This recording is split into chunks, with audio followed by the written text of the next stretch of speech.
துஷ்டரைக்கால் தூர விலகு, இப்படி ஒரு பழமொழி உண்டு. எதுக்காக இப்படி சொல்லி வச்சாங்க?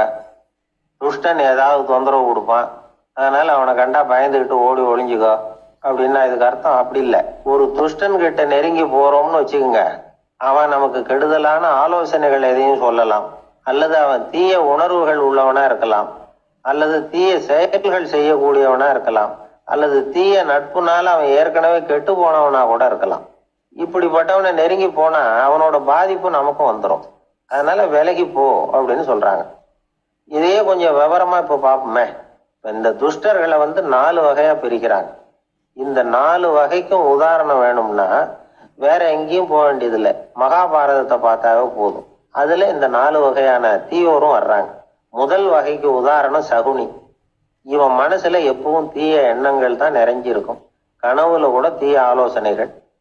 யாராவது ஒருத்தர் நல்லபடியா வாழ்ந்தா அதை இவனால சகிச்சுக்க முடியாது. இப்படிப்பட்டவனோட நெருங்கிய தொடர்பு துரியோதனனுக்கு கிடைச்சது. துரியோதனன் எப்படின்னா, அவன் ஏற்கனவே தீய காரியங்கள் செய்யறதுக்கு தயங்காதவன். அப்படிப்பட்டவனுக்கு தீய போதனைகள் செய்யறதுக்கு சகுனி உதவுனான்.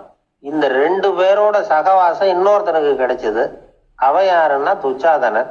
அவன் தீய நடத்தை உள்ளவன். இந்த 3 பேரும் ஒண்ணு சேர்ந்தா என்னத்துக்கு ஆகும்? உலகமே கெட்டு போடும்ல.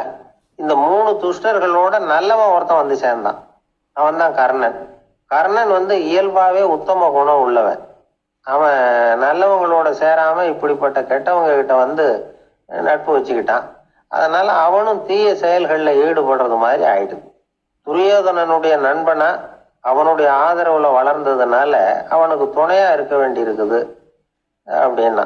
நட்பு உரிமையினால உதவி புரிய வேண்டியது சரிதான், அது தப்புன்னு சொல்ல முடியாது. இருந்தாலும் தீய செயல்களுக்கு உதவி செய்யறது சரியில்லை. புத்தி பலம் புஜ பலம் எல்லாம் இருந்தா கூட தெய்வ பலம் இல்லைன்னா ஜெயிக்க முடியாது. கர்ணன் மகா வீரன். இருந்தாலும் கடைசியில் அவன் கதி என்னாச்சு? அவங்ககிட்ட எல்லா நல்ல குணங்களும் இருந்தது, இருந்தாலும் ஏன் இப்படி ஆச்சு? தீயவர்களுடைய சேர்க்கை தான் காரணம். அவங்களோட சேர்ந்ததுனால இவனையும் அப்படியே நினைக்க ஆரம்பிச்சுட்டாங்கல்ல. 4 வகை துஷ்டர்கள்ல இவனும் ஒரு வகை அப்படின்னு சொல்ல ஆரம்பிச்சிட்டாங்க. அதாவது தீய ஆலோசனைக்கு சகுனி, தீய உணர்வுகளுக்கு துரியோதனன், தீய செய்கைக்கு துச்சாதனன், தீய நட்புக்கு கர்ணன். இப்படி உதாரணம் ஆயிட்டான். அதனாலதான் துஷ்டரை கண்டால் தூர விலக்கு அப்படின்னு சொன்னாங்க. அது புராண காலம். இப்பெல்லாம் நிலைமை கொஞ்சம் வேற விதமா இருக்குது. அன்னைக்கு ஒரு நாள் அப்படிதான் ஒரு காட்டு பாதையில யாரோ ஒருத்தர் அடிபட்டு கிடந்தார். யாரோ ஒரு துஷ்டன் அவரை அடிச்சு போட்டுட்டு போயிட்டான் போல இருக்கு. அந்த வழியா போன ஒருத்தர் பரிதாபப்பட்டு அவனை போய் தூக்கினார், ஆறுதல் சொன்னார். இதை பாருங்க, இந்த வழியா எப்பவும் தனியா வரக்கூடாது. ஏன்னா இங்க ஒரு ரவுடி இருந்துகிட்டு வர்றவங்க போறவங்களெல்லாம் வழிப்பறி பண்ணிட்டு இருக்கிறதா கேள்விப்பட்டிருக்கிறேன் அப்படின்னாராம். இனிமே அப்படி கேள்விப்பட மாட்டீங்க அப்படின்னு அந்த ஆளு. ஏன்னு கேட்டிருக்காரு இவர். அவன் சொல்லியிருக்கான், நான் தான் சார் அந்த ரவுடி. இந்த வழியா போனவங்க கிட்ட தகராறு பண்ணேன், அவங்க தான் என்ன இப்படி அடிச்சு போட்டு என்கிட்ட இருந்த பணத்தை எல்லாம் புடுங்கிட்டு போட்டாங்க சார். காலம் ரொம்ப கெட்டு போச்சு அப்படின்னு நானா ரொம்ப பரிதாபமா. நபிகள் நாயகம் உட்கார்ந்துருக்கிறார். அந்த சமயம் அங்க வர்றாங்க. அவங்க கையில திராட்சை பழ கொத்து அதை கொண்டுகிட்டு நபிகள் கிட்ட கொடுக்குறாங்க. சாப்பிடுங்க அப்படின்னு சொல்லி ரொம்ப அன்பா வேண்டிக்கிறாங்க. நபிகள் நாயகமும் ரொம்ப பிரியமா அதை வாங்கிட்டார். அதுக்கப்புறம் அதை சாப்பிட ஆரம்பிச்சார். நபிகள் நாயகம் மதீனாவில் தங்கி இருந்தப்போ இது மாதிரி நிறைய பேர் பழங்களையும் தின்பண்டங்களையும் கொண்டுட்டு கொடுக்கறது வழக்கம். நபிகள் நாயகம் என்ன பண்ணுவார்னா அதெல்லாம் வாங்குவார்.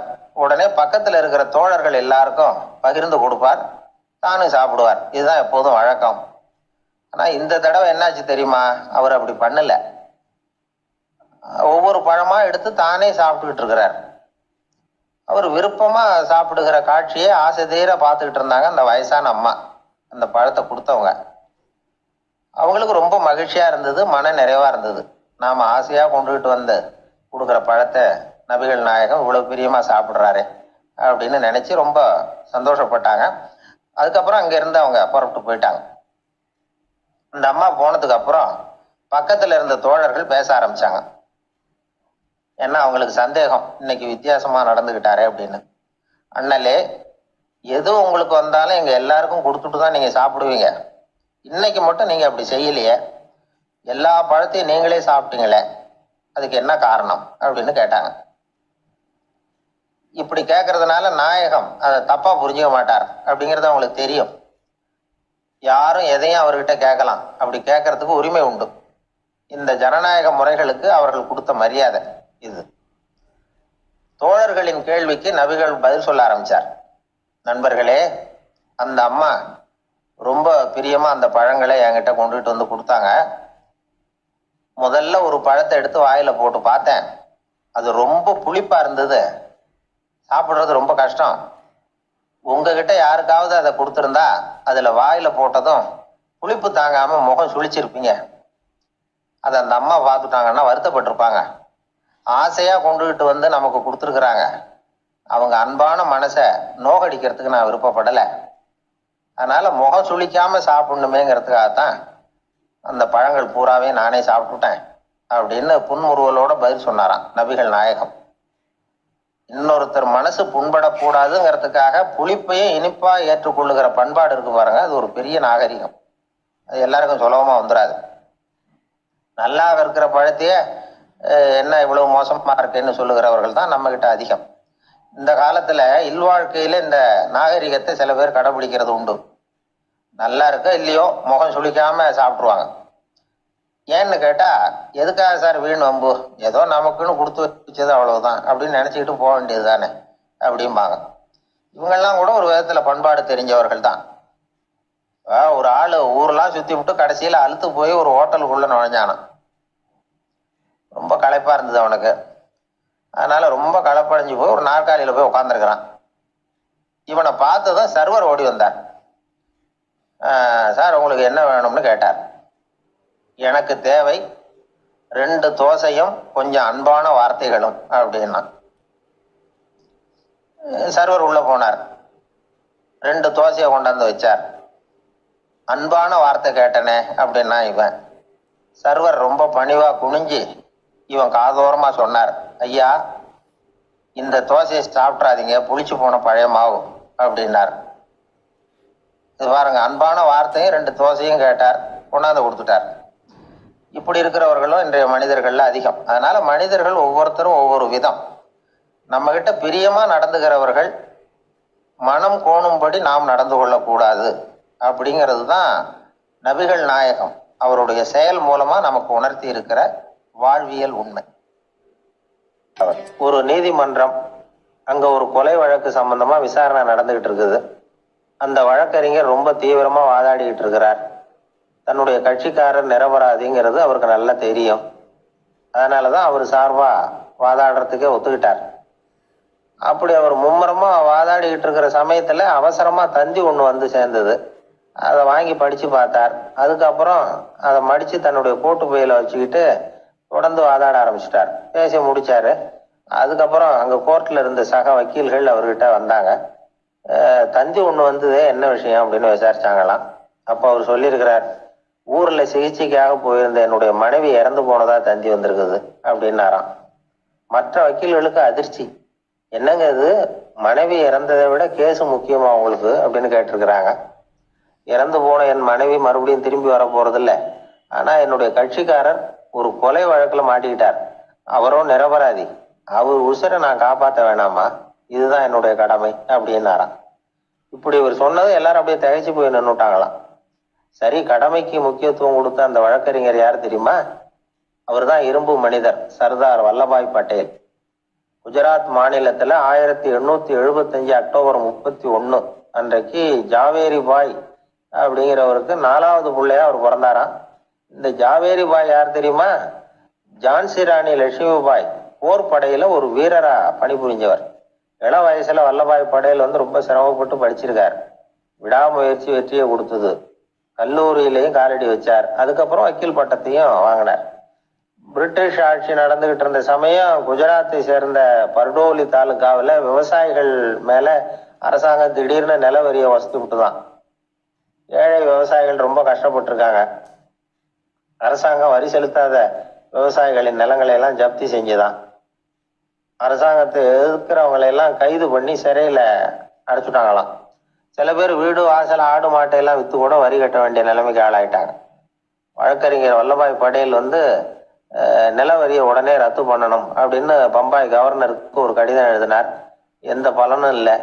உடனே எல்லா விவசாயிகளையும் அணி திரட்டினார். அதுக்கு தானே தலைமை தாங்கினார். சத்தியாகிரகம் நடத்தினார். அந்த பகுதியில் எந்த வேலையும் நடக்கலை. வேற வழி இல்லை. ஆட்சியாளர்கள் உடனே வரியை ரத்து பண்ணாங்க. சிறையில் இருந்தவங்களெல்லாம் வெளில விட்டாங்க. 1928 ஆகஸ்ட் 6 சர்க்காருக்கும் விவசாயிகளுக்கும் இடையில ஒரு உடன்பாடு ஏற்பட்டது. அதுக்கப்புறம் தான் நிலைமை சரியா போச்சான். வல்லபாய் பட்டேலின் பொது சேவையை பாராட்டின பொதுமக்கள் அவருக்கு சர்தார் அப்படிங்கிற பட்டத்தை கொடுத்தாங்களாம். சர்தார்னா தலைவர் அல்லது தளபதினு அர்த்தம். இரும்பு மனிதர்னு இவருக்கு பேரு. இருந்தாலும் நகைச்சுவை உணர்வும் இவருக்கு நிறைய உண்டு. ஒரு தடவை ஒரு பத்திரிகை நிருபர் வந்திருக்கார். சர்தார் பட்டேல் கிட்ட அவருக்கு பிடிச்ச பண்பாடு கலாச்சாரம் எது அப்படின்னு கேட்கணும்னு ஆசை. அதனால அவரை பார்த்து கேட்டாராம், ஏங்க உங்களுக்கு பிடிச்ச கல்ச்சர் எது அப்படின்னு கேட்டிருக்கார். இதுக்கு சர்தார் பட்டேல் சொன்ன பதில் என்ன தெரியுமா?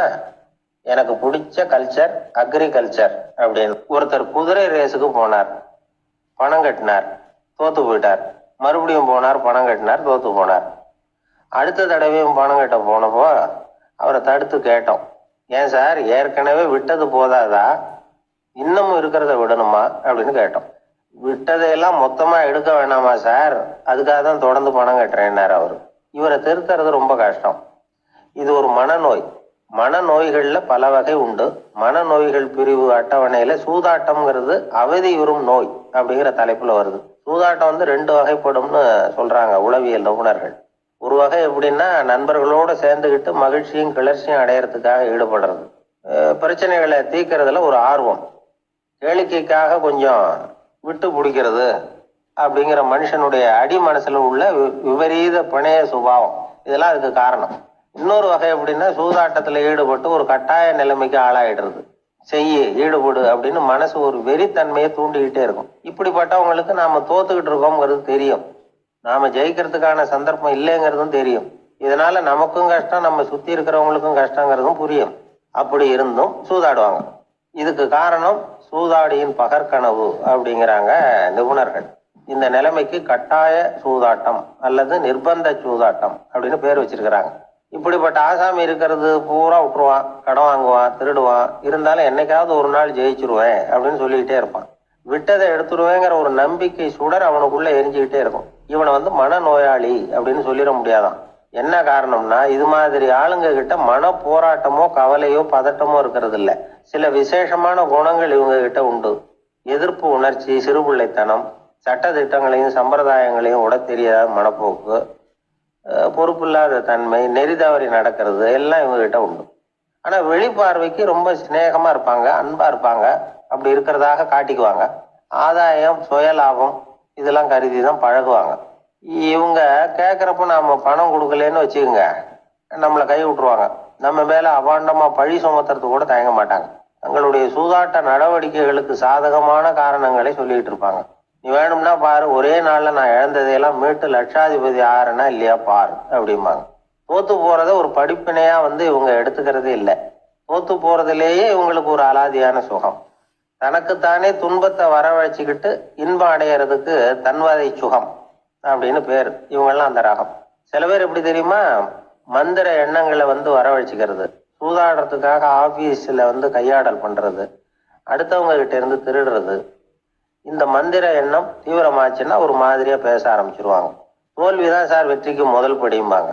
தன்னால பகடக்காய்களையும் குதிரை ஓட்டிகளையும், அதாவது இந்த ஜாக்கிகள், அதெல்லாம் கட்டுப்படுத்த முடியுங்கிற பித்து நிலைக்கு இவங்கெல்லாம் தள்ளப்பட்டுருவாங்க. சில சூதாடிகள் ஆராய்ச்சி பார்த்ததுல என்ன தெரிய வந்தது தெரியுமா, அவங்க எல்லாம் குழந்தை பருவத்துல அன்புக்காக ஏங்கினவங்களாம், புறக்கணிக்கப்பட்டவங்களாம், உதவிகளை பெற முடியாதவங்க, இப்படி எல்லாம் இருந்திருக்கிறாங்க. இவங்க வளர வளர மற்றவங்க சௌகரியம் பற்றி அக்கறை இல்லாதவங்களா ஆயிடுறாங்க. அதிர்ஷ்ட தேவதை தன்னோட இருக்கிறாங்க அப்படிங்கிற அசையாத நம்பிக்கை இவங்களுக்கு. இவங்களை திருத்துறது ரொம்ப கஷ்டம். அதனால பந்தயம், சூதாட்டம் இது மாதிரியான விஷயங்களை விட்டு விலகியே இருக்கிறது தான் நமக்கு நல்லது.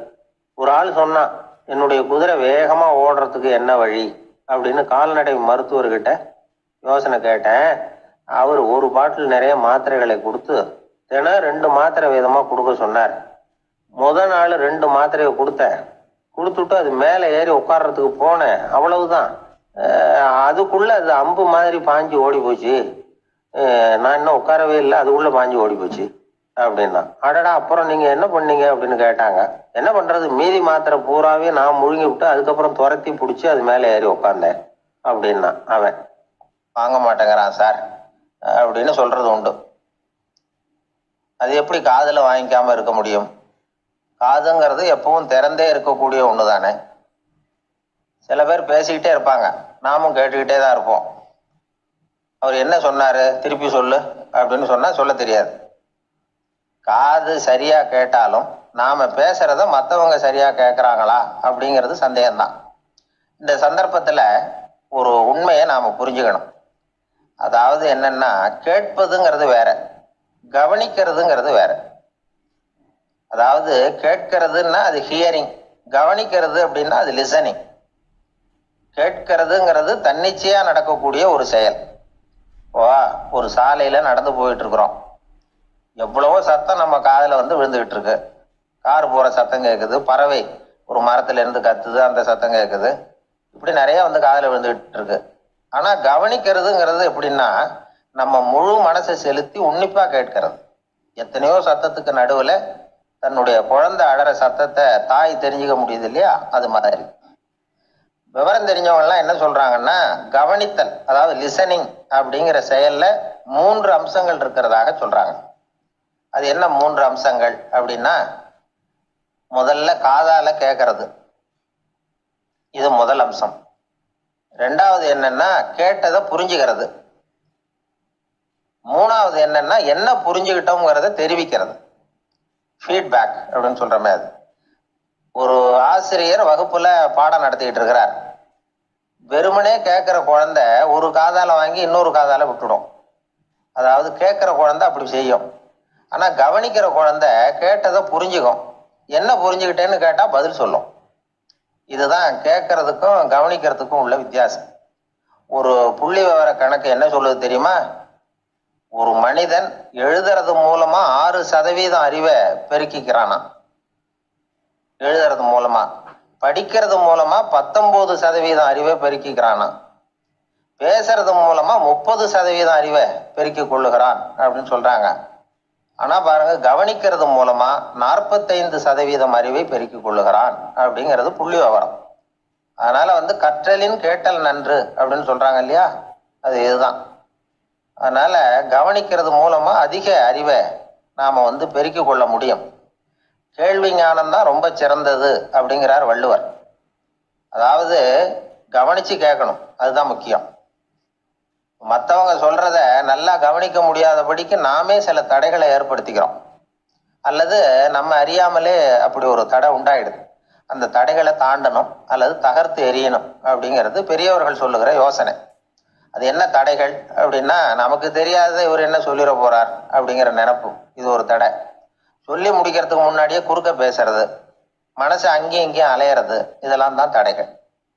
ஆசிரியர் பாடம் நடத்துறார் அப்படின்னா மாணவர்கள் அக்கறையா கவனிக்கணும், அப்பதான் பரீட்சையில பாஸ் ஆக முடியும். வீட்டுக்குள்ள கணவன் சொல்றத மனைவி கவனிச்சு கேட்கணும், மனைவி சொல்றத கணவன் கவனிச்சு கேட்கணும், இல்லைன்னா குழப்பமாயிடும். ஒரு அம்மா கோயிலுக்கு போனாங்க, சேலையில ஒரு முடிச்சு போட்டிருந்தாங்க. எதுக்கு சேலையில முடிச்சு போட்டு வச்சிருக்கிறீங்க அப்படின்னு கேட்டாங்க. எங்க வீட்டுக்காரர் ஒரு கடிதத்தை மறக்காம தபால் போட்டியில போட்டுடணும்னு சொன்னார், ஞாபகத்துக்காக முடிச்சு போட்டு வச்சிருக்கிறேன் அப்படின்னாங்க. கடிதத்தை பெட்டியில போட்டுட்டீங்களா அப்படின்னு கேட்டாங்க. அது எப்படிங்க முடியும், அவர் கடிதத்தை என்கிட்ட கொடுக்க மறந்துட்டாரே அப்படின்னாங்களாம். அதனால மறக்கப்படாதுன்னு நினைச்சுக்கிட்டே மறந்து விடுறது, இப்படி ஒரு வாழ்க்கை. அதனால வாழ்க்கையில நமக்கு இருக்கிறது செவிச்செல்வம் ரொம்ப முக்கியமானது. நிறைய கேட்கணும், சொல்றதை விட கேட்கணும், கேட்கறதை விட முக்கியம் கவனிக்கிறது. அப்படி கவனிக்கிறது மூலமா நம்முடைய வாழ்க்கையில வெற்றி பெறணும். ஒரு அழகான கடற்கரை, சுற்றுலா பயணிகள் நிறைய பேர் அங்க போறது வழக்கம். சனி ஞாயிறு கூட்டம் அதிகமா இருக்கும். அதோட விளைவு என்னங்கிறது அடுத்த நாள் தான் தெரியும். ஆமா, அந்த கடற்கரையை சுத்தப்படுத்துற தொழிலாளிகள் திங்கட்கிழமை ரொம்ப சிரமப்படுவாங்க. சனி ஞாயிறு வந்த கூட்டம் கடற்கரை பூராவும் காலி ஐஸ்கிரீம் கப்புகளை வீசி எரிஞ்சுட்டு போயிருக்கோம். ஆயிரக்கணக்கான கப்புகள் அங்க பரவலா கிடக்கும். அதையெல்லாம் பொறுக்கி எடுத்து சுத்தம் பண்ணி ஆகணும். இதனால திங்கட்கிழமை வேலைக்கு வர்றதுக்கு எல்லாரும் பயப்படுவாங்க. அப்படி ஒரு நிலைமை. பல பேர் அன்னைக்கு வந்து லீவ் எடுத்துட்டு போயிடுறது வழக்கம். நமக்கு எதுக்கு இன்னைக்கு தொந்தரவுன்னு. இது ஒரு பெரிய பிரச்சனையா இருந்தது. இதுக்கு என்ன பண்ணலாம் அப்படின்னு யோசனை பண்ணாங்க. ஒரு ஆலோசனை கூட்டத்துக்கு ஏற்பாடு பண்ணாங்களாம். அந்த நகர நிர்வாக அலுவலர்கள், பணியாளர்கள் எல்லாரும் அதில் கலந்துக்கிட்டாங்க. கூட்டம் ஆரம்பமாச்சு. ஆரம்பத்தில் சொன்னாங்க, இந்த பிரச்சனைக்கு ஒரு தீர்வு வேணும், என்ன பண்ணலாம், அதை முடிவு செய்யறதுக்கு தான் இந்த கூட்டம். இதில் நீங்கள் செய்ய வேண்டியது என்னென்னா, உங்களுக்கு தோன்றுகிற யோசனை எதுவாக இருந்தாலும் சொல்லுங்கள். கொஞ்சம் கூட தயக்கம் வேண்டாம். நாம் சொல்கிற யோசனை ஈடுபடுமா படாதா அப்படின்லாம் யோசிக்க வேணாம். எல்லாருடைய யோசனைகளையும் அப்படியே பதிவு செய்துக்கிறோம். கடைசியாக அதிலிருந்து ஒரு சிறந்த யோசனையை தேர்வு பண்ணி அதை பயன்படுத்தலாம். இந்த சந்தர்ப்பத்தில் இன்னொரு முக்கியமான வேண்டுகோள், எவ்வளவு சாதாரணமான யோசனையாக இருந்தாலும் சரி, அது சொல்லும் பொழுது அடுத்தவங்க வந்து ஏளனம் செய்யக்கூடாது. இது ஒரு பெரிய யோசனையா அப்படின்னு சொல்லி எதையும் அலட்சியப்படுத்தக்கூடாது. இதுதான் அந்த கூட்டத்தின் ஆரம்பத்தில் செய்யப்பட்ட அறிவிப்பு. உடனே அந்த கூட்டத்தில் இருந்தவங்க ஆளுக்கு ஒரு யோசனை சொல்ல ஆரம்பிச்சாங்க. ஒருத்தர் எழுந்திரிச்சார், இங்கே வர்ற சுற்றுலா பயணிகள் கிட்ட ஆளுக்கு $10 ஒரு டெபாசிட் மாதிரி வைப்பு பணமாக வாங்கிக்கணும். காலி ஐஸ்கிரீம் கப்பை திருப்பி கொடுத்தா அந்த பணத்தை திருப்பி கொடுத்துடலாம். இப்படி ஒரு ஏற்பாடு பண்ணிக்கிட்டா கப்புகளை தேடி பொறுக்கிட்டு இருக்க வேண்டியதில்லை, எல்லாம் ஒரே இடத்துக்கு வந்து சேர்ந்துடும். அப்படியே நாம் வந்து தூக்கிட்டு போய் ஒரு இடத்துல கொட்டி போடலாம் அப்படின்னார். இன்னொருத்தர் எழுந்திரிச்சார், கப்பை வந்து கீழே போட்டால் $50 அபராதம் அப்படின்னு அங்கங்கே போர்டு எழுதி வச்சுடலாம். கப்புகளை போடுறதுக்கு அங்கங்கே பெரிய கூடைகளை வச்சுடலாம். நாம் சாவகாசமாக அந்த கூடைகளை சேகரம் பண்ணிக்கலாம் அப்படின்னாராம். இன்னொருத்தர் எழுந்திரிச்சு கொஞ்சம் கோபமாக பேசினார். கப்புகளை வந்து அவங்க வாயிலேயே திணிச்சுடணும், அதுகளை மொன்று சாப்பிட்டு பார்த்தா தான் தெரியும் அது எவ்வளவு கஷ்டங்கிறது அப்படின்னு ரொம்ப கடுமையாக பேசியிருக்கார். இது வேடிக்கையாக தெரிஞ்சாலும் இந்த யோசனையும் பதிவு செஞ்சுக்கிட்டாங்களாம். இப்படி பல யோசனைகள். கடைசியாக எல்லாத்தையும் படித்து பார்த்துட்டு பரிசீலனை பண்ணாங்க. அப்புறம் தான் யோசனை வந்தது. ஒரு வேடிக்கையாக சொன்னது, கப்புகளை அவங்கவுங்க வாயிலேயே திணிச்சு சாப்பிட சொல்லணும், அதுதான் தண்டனைன்னார்ல. ஏன் அப்படி சாப்பிட்றது மாதிரியே கப்புகளை தயார் பண்ண என்ன அப்படின்னு சிந்திக்க ஆரம்பிச்சாங்களாம். ஆகா, அதுதான் சரின்னு ஒரு முடிவுக்கு வந்தாங்க. அதுலேருந்து உருவானது தான் இந்த வேஃபர் கப்ஸ். ஐஸ்கிரீமை சாப்பிட்டு முடிச்சதும் கப்பையும் சாப்பிட்டுடலாம். கோன் ஐஸ்கிரீம் சாப்பிட்றோம்ல, அதுதான். அமெரிக்காவில் மியாமி கடற்கரையில் ரொம்ப காலமாக இருந்துகிட்டு வந்த குப்பை பிரச்சனைக்கு இப்படி தான் ஒரு தீர்வு வந்துதான். இதுலேருந்து நாம் புரிஞ்சிக்க வேண்டியது என்னென்னா, நாம் அன்றாட எத்தனையோ பிரச்சனைகளை சந்திக்கிறோம், அதுக்கெல்லாம் தீர்வு உண்டு. அது எங்கே ஒளிஞ்சிருக்குன்னு கண்டுபிடிக்கணும். அந்த அந்த யோசனையையும் நல்லா தீவிரமாக யோசிக்கணும். யார் என்ன யோசனை சொன்னாலும் அதை வந்து அலட்சியப்படுத்தக்கூடாது, அக்கறையோடு கவனிக்கணும், அதை யோசித்து பார்க்கணும். ஒரு அம்மா தன்னோட வீட்டுக்காரரை ஒரு மனநல மருத்துவர்கிட்ட அழைச்சிட்டு வந்தாங்களாம். டாக்டர், இவருக்கு கோன் ஐஸ்கிரீம் பிடிக்கல, பேப்பர் கப்பில் இருக்கிற ஐஸ்கிரீம் தான் வேணும்னு அடம் பிடிக்கிறார் அப்படின்னாங்களாம். அது ஒன்றும் தப்பு இல்லையேன்னாராம் டாக்டர். இதுக்கு அந்த அம்மா சொன்னாங்களாம், இவர் கப்பு ஐஸ்கிரீம் வாங்குறதுல தப்பு இல்லை டாக்டர், பிரச்சனை அது இல்லை. அப்புறம் வேற என்னன்னு கேட்டிருக்காரு. வாங்கினதும் ஐஸ்கிரீமை கீழே கொட்டிவிட்டு அந்த பேப்பர் கப்பை மட்டும் விரும்பி சாப்பிட்றார், அதனால தான் உங்ககிட்ட அழைச்சிட்டு வந்தேன் அப்படின்னாங்களாம்.